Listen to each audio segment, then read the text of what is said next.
دوستو 2024 کا سب سے پہلا سورج گرہن اور وہ بھی ماہ رمضان المبارک کے بابرکت مہینے میں لگنا، یہ دو حال سے خالی نہیں ہے، یہ بہت زیادہ خطرناک ہونے والا ہے۔ اور اس سورج گرہن کو دجالی سورج گرہن کہا جا رہا ہے کہ اس سورج گرہن میں دجال کا ظہور ہونے والا ہے، دجال نکلنے والا ہے اور اس کی نشاندہی ہونے والی ہے۔ اس لیے اس کی نسبت اس جانب کی جا رہی ہے اور یہ بہت خطرناک ہونے والا ہے۔ پاکستانی وقت کے مطابق کس ٹائم سے کس ٹائم تک رہے گا اور اس کے علاوہ کیا کس کس جگہ پر یہ سورج گرہن لگنے والا ہے اور اس کے کیا کیا اثرات پڑنے والے ہیں، اگر کوئی بھی شخص اس سورج گرہن میں یہ 3 کام کر لیتا ہے، بڑی سے بڑی مشکل اس بندے کی حل ہو جاتی ہے، بڑی سے بڑی پریشانیاں اس بندے کی ختم ہو جائیں گی۔ جو شخص بھی اس سورج گرہن میں یہ 3 کام کر لیتا ہے وہ اس کے ہر قسم کے اثرات سے، وباؤں سے، ہر قسم کی اس کے موذی اثرات سے، خطرناک اثرات سے وہ محفوظ ہو جائے گا۔ دیکھیں، سال 2024 کا پہلا سورج گرہن 8 اپریل اور 2024 بروز پیر کو لگنے والا ہے۔ اگلے 20 سال تک دوبارہ دکھائی نہیں دے گا۔ یہ بات بھی ذہن میں رکھ لیں کہ یہ اتنا خطرناک ہے اور دوبارہ یہی سورج گرہن اس طرح کا جو اب لگنے والا ہے کل کے دن یعنی کہ پیر کے دن ہے۔ اور اسی طرح نجی ٹی وی کے مطابق سال 2024 کا پہلا سورج گرہن امریکہ کینیڈا میں نظر آئے گا۔ اس وقت چاند سورج کے سامنے آ جائے گا اور زمین کے کچھ حصے میں اندھیرا چھا جائے گا۔ مکمل سورج گرہن چونکہ 8 اور 9 اپریل کے درمیان ہے، اس لیے پاکستان میں رات ہونے کے سبب اس کا مشاہدہ نہیں کیا جا سکے گا، لیکن پاکستانی وقت کے مطابق اس کے علاوہ یورپ، جنوبی امریکہ اور اس کے علاوہ بہت ساری جگہوں پر یہ سورج گرہن دکھائی دے گا اور عروج پر ہوگا۔ محکمہ موسمیات کا کہنا ہے کہ سورج گرہن کا آغاز پاکستانی وقت کے مطابق رات 8:42 پر ہوگا، 11:17 پر سورج گرہن عروج پر ہوگا۔ سورج گرہن کا اختتام رات 1:52 پر ہوگا۔ خیال رہے کہ یہ سورج گرہن سال کا دوسرا سورج گرہن ہے اور دوستو یہ جنوبی امریکہ کے کچھ حصے میں متوقع ہے کہ جو جزوی ہوگا، لیکن میں آپ کو پاکستانی وقت کے مطابق اس سورج گرہن کا ٹائم بتا دیا ہے کہ یہ پاکستانی ٹائم کے مطابق رات 8:42 پر شروع ہوگا، 11:17 پر یہ عروج پر ہوگا اور سورج گرہن کا اختتام رات 1:52 پر ہونے والا ہے۔ تو اس کے دوران یہ جتنا وقت بھی ہے، یہ جتنا ٹائم بھی ہے، اس کے دوران آپ نے یہ 3 کام لازمی کر لینے ہیں۔ جو بندہ اپنے مشکلات سے نجات چاہتا ہے، پریشانیوں سے نجات چاہتا ہے، اس کو چاہیے کہ اس کے اندر یہ 3 کام لازمی کر لیں۔ دیکھیں، یہ ماہ رمضان المبارک کے اس بابرکت مہینے کے اندر سورج گرہن کا آنا یہ اللہ کی نشانیوں میں سے ایک بہت بڑی نشانی ہے۔ دیکھیں، مفتیان کرام، اللہ والے مفتیان شرع متین اس مسئلے کے بارے میں کہا کرتے ہیں، وہ فرماتے ہیں سورج اور چاند گرہن یہ اللہ تعالیٰ کی نشانیوں میں سے ایک خاص نشانی ہے جو اللہ تعالیٰ اپنے بندوں کو ڈرانے کے لیے ظاہر فرماتا ہے۔ اس بارے میں حکم ہے کہ جب کوئی یہ دیکھے اس وقت کسی نہ کسی چیز کا صدقہ کرے۔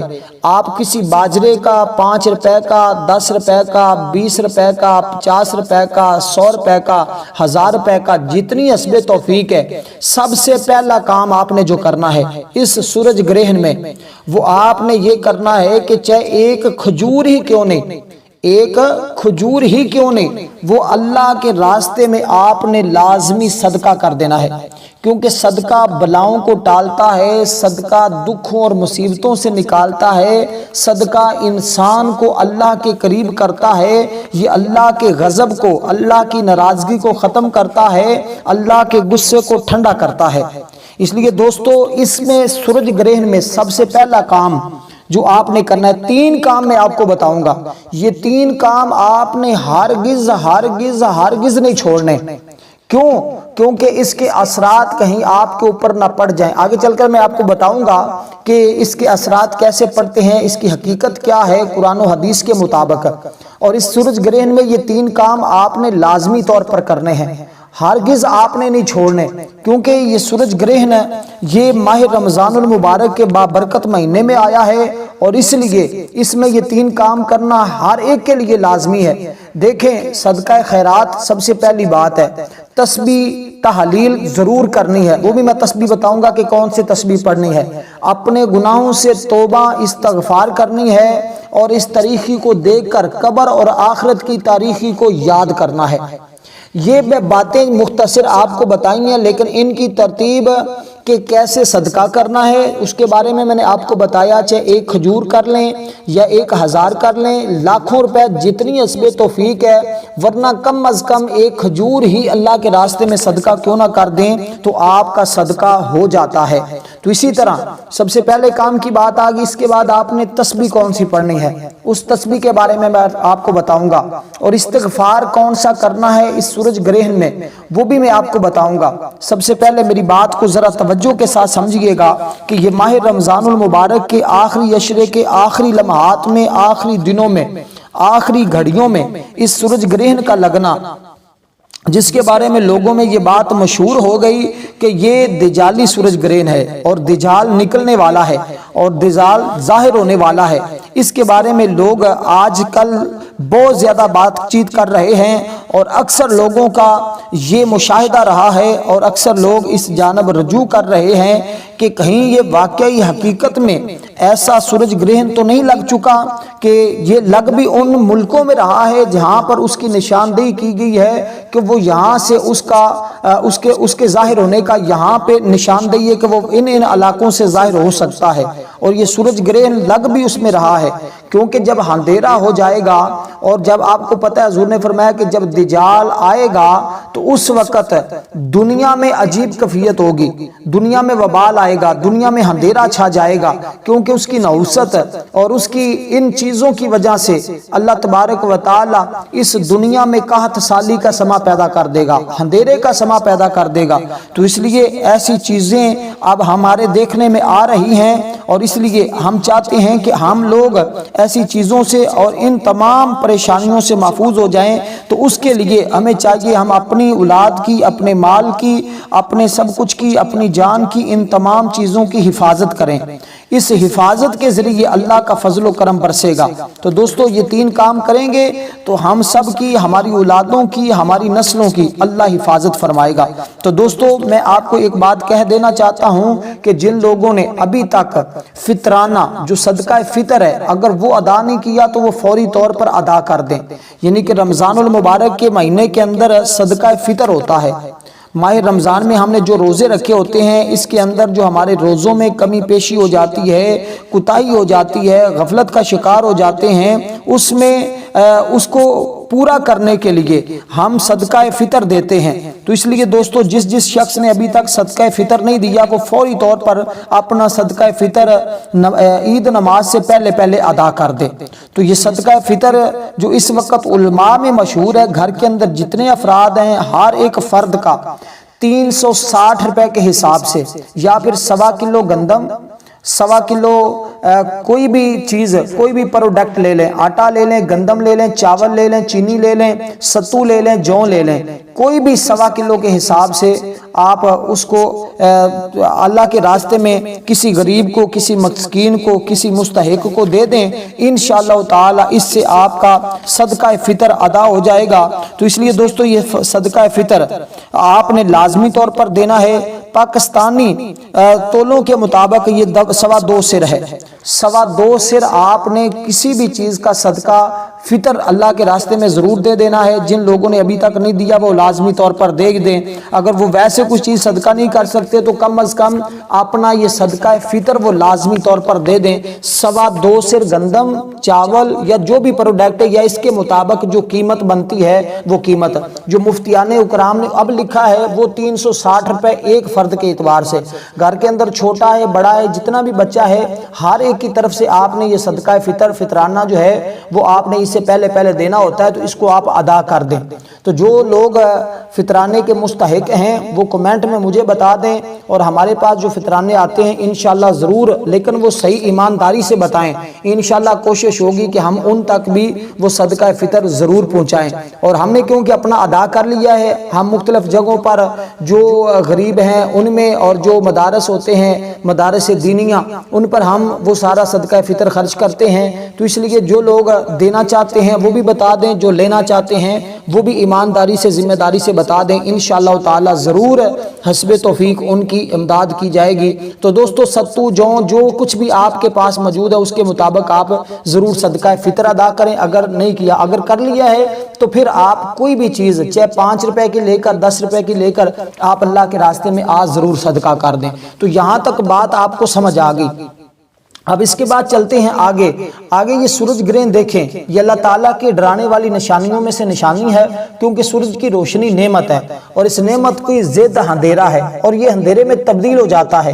تو تبدیل کر دینا یہ ڈرانے کے لیے ہے، اور ویسے بھی انسان طبعی طور پر اس طرح کے کاموں سے ڈرتا ہے، اور اللہ تعالیٰ اپنے بندوں کو ڈراتا ہے تاکہ وہ گناہ چھوڑ دیں اور اللہ تعالیٰ کی اطاعت کی طرف آ جائیں، جس میں ان کی کامیابی ہے، اور بندوں کو اپنے پروردگار کی بارگاہ میں سب سے زیادہ قریب کرنے والی چیز جو ہے وہ نماز ہے۔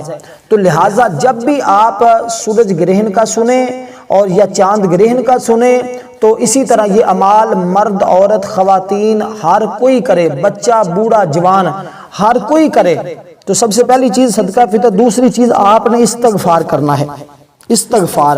اب استغفار آپ نے کون سا کرنا ہے؟ ایک تو اس ماہ رمضان المبارک کا آخری عشرہ چل رہا ہے، اس کے اندر کوشش کر لیں کہ جو آخری عشرے کی دعا ہے، اللہم آجرنی من النار، اے اللہ میں دوزخ سے پناہ مانگتا ہوں، یہ پڑھ لیں، یا اس کی تعداد بھی میں بتاتا ہوں، یا پھر استغفر اللہ ربی من کل ذنب و اتوب الیہ، استغفر اللہ ربی من کل ذنب و اتوب الیہ، استغفر اللہ ربی من کل ذنب و اتوب الیہ۔ تو یہاں آپ نے استغفار کرنا ہے صدقہ، کوئی بھی صدقہ دینے کے بعد۔ تو اس کے بعد دیکھیں، ایک لوگوں میں بڑی بات مشہور ہے کہ حاملہ جو خواتین ہوتی ہیں، عورتیں ہوتی ہیں، ان کے لیے کیا حکم ہے، وہ کیا کریں، کیا ان کے اوپر بھی اس کے کوئی اثرات پڑتے ہیں؟ تو ان کے لیے بھی یہی حکم ہے کہ وہ دعا کریں، توبہ کریں، استغفار کریں، اور یہ تسبیحات پڑھیں جو میں بتا رہا ہوں۔ اور اس وقت کام کرنے کی شرعاً کوئی ممانعت نہیں ہے۔ عوام میں جتنی باتیں مشہور ہیں کہ حاملہ عورت کوئی کپڑا وغیرہ نہ کاٹے، سو نہیں سکتی، چلتی پھرتی رہے، یہ کام نہ کرے وغیرہ وغیرہ، یہ سب کی سب بے اصل اور باطل ہیں، یہ ضعیف عقیدے ہیں، لوگوں کی توہمات ہیں جن کی شریعت میں کوئی حقیقت نہیں۔ لیکن نفع اور نقصان کا مالک وہ میرا رب ہے، وہ جو کچھ ہوگا وہ اسی کی طرف سے ہوگا۔ سورج یا چاند گرہن میں مؤثر بذات نہیں ہے، اور نہ اس پر یقین رکھنا چاہیے۔ حضور علیہ السلام کے دور اقدس میں جب سورج گرہن لگا تو اتفاقاً انہی دنوں میں آقا علیہ السلام کے صاحبزادے حضرت ابراہیم علیہ السلام رضی اللہ تعالی عنہ کا انتقال ہوا۔ تو بعض لوگوں نے کہا، سورج گرہن کو اسی سبب قرار دیا کہ یہ جو حضور کے بیٹے کا وصال ہوا ہے، یہ سورج گرہن اسی وجہ سے لگا ہے، یعنی کہ جب کوئی بڑی مصیبت آنے والی ہوتی ہے تو اس وقت یہ سورج گرہن لگتا ہے۔ تو اس لیے حضور علیہ السلام نے ان تمام باطل نظریات کی واضح تردید فرماتے ہوئے فرمایا کہ سورج اور چاند گرہن کسی موت یا زندگی سے نہیں لگتا، لیکن یہ اللہ کی نشانیوں میں سے 2 نشانیاں ہیں۔ جب تم اس کو دیکھو توبہ استغفار کرو، کوشش کرو کہ تم نماز کی طرف رجوع کرو۔ تو اس لیے دوستو چاند یا سورج گرہن زمین میں موت یا نقصان کرنے کے موجب نہیں ہے، یہ حضور علیہ السلام کا واضح فرمان ہے، لیکن جو حضور نے حکم دیا کم از کم ہمیں وہ تو کرنا چاہیے نا۔ تو یہ کرنا چاہیے جو میں بتا رہا ہوں، چاند اللہ تعالیٰ کی مخلوق ہے، تسخیر شدہ ہیں، ان کے غیر اور ان کا کوئی اثر اور اس طرح کی چیزوں کی طرف بڑھنا، اور لہٰذا مسلمانوں کو ایسے عقیدوں کی طرف نہیں جانا چاہیے۔ تو لیکن جو حضور نے کام ارشاد فرمائے ہیں وہ کرنے بھی ضرور چاہیے، ایسا نہیں ہے کہ اب ہم وہ کام ہی نہ کریں۔ ان سورج گرہن کے اندر اگر ہم یہ کام کریں گے تو اللہ کی توفیق سے اللہ کا فضل، اللہ کی رحمت ہمارے اوپر برسنا شروع ہو جائے گا۔ اس لیے کوئی بھی شخص بڑی سے بڑی کسی مشکل میں گرفتار ہے، بڑے سے بڑی مصیبت کے اندر گرفتار ہے، اس کو چاہیے کہ لازمی طور پر ایک مرتبہ سورج گرہن کے اندر یہ 3 اعمال کر لے، زندگی آسان ہو جاتی ہے۔ جب بھی سورج گرہن زندگی میں آئے آپ کی زندگی میں، آپ ہر سورج گرہن میں یہ اعمال کرتے رہیں، ایک سے دوسرے سورج گرہن کے درمیان جتنا عرصہ ہوگا آپ کا خوشیوں میں گزرے گا، غم آپ کے قریب نہیں آئیں گے، پریشانیاں آپ کے قریب نہیں آئیں گی، دکھ آپ کے قریب نہیں آئیں گے۔ تو اب میں نے دو چیزیں آپ کو بتا دی ہیں۔ تیسرے نمبر پر سورۃ الفاتحہ شریف ہے، یہ آپ نے پڑھنی ہے، بالکل مختصر سی تعداد میں ہے۔ یہ سارا کام آپ نے باوضو کرنا ہے۔ دیکھیں اللہ پاک کی عظیم نشانیوں میں سے یہ سورج ایک بڑی عظیم نشانی ہے۔ یہ زمین سے کئی گنا، کئی ہزار گنا بڑا ہے۔ زمین سے یہ سورج کئی ہزار گنا بڑا ہے۔ اس سے روشنی اور دھوپ جیسی نعمتیں ملتی ہیں جو انسان، جانور اور درختوں کی نشو و نما کا سبب بنتی ہیں۔ نظام شمسی وہ شاہکار ہے جو ہمیں اپنے خالق اور مالک کے موجود ہونے کی دلیل فراہم کرتا ہے۔ سورج دن کی علامت ہے، لیکن بسا اوقات قدرت الہی کا یوں اظہار ہوتا ہے کہ سورج نکلنے کے باوجود رات کا سما بن جاتا ہے تو اسے سورج گرہن کہا جاتا ہے۔ تو سورج گرہن کے متعلق لوگوں کے خیالات، کفار عرب اور مشرکین ہند کے عجیب خیالات ہیں۔ کفار عرب کہتے تھے کہ کسی بڑے آدمی کی پیدائش یا اچھے آدمی کی وفات پر گرہن لگتا ہے۔ اسی طرح آج بھی وہ لوگ یہ کہہ رہے ہیں کہ جناب یہ سورج گرہن جو ہے یہ دجال کے نکلنے کی وجہ سے ماہ رمضان میں لگا ہے۔ یہ کن کا عقیدہ تھا؟ یہ کفار و مشرکین کا عقیدہ ہے کہ وہ کہتے ہیں جب کوئی بڑا آدمی آئے یا کسی اچھے آدمی کی وفات ہو اس وقت لگتا ہے۔ مشرکین ہند کا بھی عقیدہ یہ ہے، وہ کہتے ہیں کہ چاند اور سورج پہلے انسان تھے، انہوں نے بھنگیوں چمکاروں سے کچھ قرض لیا اور ادا نہ کیا، اس سزا میں انہیں گرہن لگتا ہے۔ چنانچہ ہندو گرہن کے وقت بھنگیوں کو خیرات کر دیتے ہیں اور مانگنے والے بھنگی بھی کہتے ہیں کہ سورج مہاراج کا قرض چکاؤ ہے۔ تو اس طرح کی جتنی بھی لغویات ہیں، جتنے بھی معاملات ہیں، یہ سارے کے سارے بد عقیدہ لوگوں کے بنائے ہوئے ہیں تاکہ لوگوں کو اسلام سے، دین سے دور کر دیا جائے۔ تو لہٰذا آپ کو یہ ساری چیزیں اس چاند گرہن کے حوالے سے، سورج گرہن کے حوالے سے میں نے واضح کر دی ہیں کہ حضور کے دور میں کب لگا اور لوگوں کے اس وقت کے کیا خیالات تھے، اور اب ہمیں اس سورج گرہن میں کیا کرنا چاہیے۔ مفتی احمد یار خان نعیمی، یہ انہوں نے ایک بہت بڑی تفسیر بھی لکھی ہے۔ وہ فرماتے ہیں چونکہ یہ کہر خداوندی کے ظہور کا وقت ہے، یہ جو سورج گرہن ہے یہ کہر خداوندی کے ظہور کا وقت ہے، اس لیے اس وقت کوشش کریں، دعائیں مانگو، صدقہ دو، اگر ہے توفیق تو غلام آزاد کرو تاکہ تم پر رحم کیا جائے، یعنی کہ اللہ کا فضل تمہارے اوپر برسے گا، اللہ تعالیٰ کی رحمت تمہارے اوپر برسے گی، اللہ تعالیٰ کا تمہارے اوپر فضل برسے گا۔ یہ اس وقت لگتا ہے جب اللہ تعالیٰ ناراض ہوتا ہے۔ تو اب آپ کو پتہ ہے فلسطین کے اندر بچوں کے ساتھ، بوڑھوں کے ساتھ، جوانوں کے ساتھ، بچوں کے ساتھ، ماؤں کے ساتھ کیا حشر ہو رہا ہے۔ آج کتنے کتنے چھوٹے بچوں کو کس ترتیب کے ساتھ قتل کیا جا رہا ہے، کیا صورتحال بنی ہوئی ہے۔ تو اس وجہ سے دوستو یہ اللہ تعالیٰ نے اپنے اوپر ایسے معاملات کو پیدا کر دیا ہے، اور یہ اللہ تعالیٰ کی نشانیاں ہیں کہ اس وقت اللہ تعالیٰ ناراضگی کا اظہار فرما رہا ہے۔ لہٰذا ہمیں چاہیے کہ ہم اپنے رب کو منا لیں، اپنے رب کو راضی کر لیں۔ تو اب اپنے رب کو راضی کرنے کا وقت ہے، ہمیں چاہیے کہ ہم اپنے رب کی طرف رجوع کریں اور اپنے رب کو جتنی جلدی ہو سکتا ہے اس کو راضی کر لیں، اور راضی کر لیں گے تو ہمارے معاملات سدھر جائیں گے۔ تو میں نے جو چیزیں آپ کو بتائی ہیں وہ استغفار جو دونوں بتائیں، دونوں میں سے جو آخری عشرے کی دعا والا اور دوسرا استغفار بھی بتایا، دونوں میں سے جو آپ کرنا چاہیں اس کی کم از کم آپ نے آج اس کی جو ہے وہ کم از کم آپ نے 101 بار پڑھنا ہے۔ 101 بار آپ نے کم از کم، زیادہ سے زیادہ آپ اس کو 300 بار پڑھ لیں یا جتنا آپ کے پاس ٹائم ہو اتنا ادھی، تو ورنہ کم از کم اس کے تمام چیزوں سے آپ بچنا چاہتے ہیں، مشکلات پریشانیوں سے نجات چاہتے ہیں، تو پھر اتنی تعداد میں آپ نے اس کو لازمی پڑھ لینا۔ تیسرے نمبر پر آپ نے سورۃ الفاتحہ جو قرآن مجید کی سب سے پہلی سورت ہے، اور یہ سورۃ الفاتحہ قرآن مجید کی پہلی سورت ہے، اور اس کو پتہ ہے آپ کو 7 آیات ہیں، اور یہ ہر نماز کے اندر بھی پڑھی جاتی ہے، تقریباً ہر شخص کو، ہر بچے جوان کو یاد ہے۔ اس کے اول آخر آپ نے درود پاک پڑھنا ہے، اور یہ ایسی صورت ہے کہ جس کو پڑھیں تو اللہ تعالیٰ تمام آسمانی کتابوں کے پڑھنے کا ثواب عطا فرماتا ہے، اور اس کی بہت زیادہ برکات ہیں۔ آپ نے ہر بار بسم اللہ الرحمن الرحیم کے ساتھ اس کو پڑھنا ہے۔ اول آپ نے 3 مرتبہ درود پاک پڑھنا ہے، اور اس کے بعد آپ نے بسم اللہ الرحمن الرحیم پڑھ کر اس سورت کو پڑھنا ہے۔ بسم اللہ تو اس لیے دیکھے پڑھی جاتی ہے کہ ہر کام کی ابتدا جب ہم کرتے ہیں تو وہ بسم اللہ سے کرنی چاہیے۔ جو کام بسم اللہ سے شروع کیا جاتا ہے وہ پایہ تکمیل تک پہنچتا ہے، وہ کبھی ادھورا نہیں رہتا۔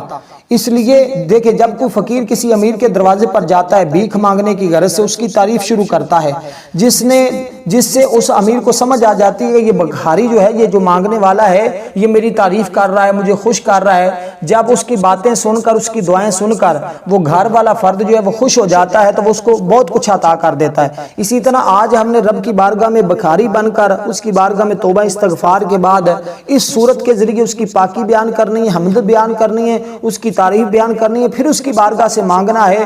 پھر جو مانگیں گے، کیونکہ اب اللہ کا غضب، غصہ، ناراضگی ٹھنڈا ہو جائے گا، تو اب اس کے بعد جو مانگیں گے رب ہر پریشانی سے نجات عطا فرما دے گا۔ جو کچھ بھی مانگنا چاہتے ہیں اس کے بعد مانگیے گا، انشاءاللہ خالی جھولیاں آپ کی بھر دی جائیں گی۔ اور یہ بڑا باکمال میں آپ کو عمل دے رہا ہوں، اس لیے دوستو اس کو مت چھوڑیے گا، لازمی کر کے دیکھیے گا، انشاءاللہ زندگی بدلے گی۔ تو آپ نے اس ترتیب کے ساتھ صرف 7 بار اس سورت کو پڑھنا ہے اور آخر میں درود پاک پھر اتنی بار ہی پڑھ کر اب آپ نے اللہ کی بارگاہ میں دعا کرنی ہے۔ انشاءاللہ جو دعا کریں گے قبول ہوگی، اور چاند سورج گرہن میں ہماری خصوصی دعا ہوگی۔ جو شخص اس دعا میں اپنا نام شامل کروانا چاہتا ہے 3 مرتبہ کوئی بھی درود پاک پڑھ کر کمنٹ میں نام لکھ دے، انشاءاللہ ضرور اس کو دعا میں شامل کیا جائے گا۔ اللہ سب کی مشکلیں آسان فرمائے، آمین ثم آمین یا رب العالمین۔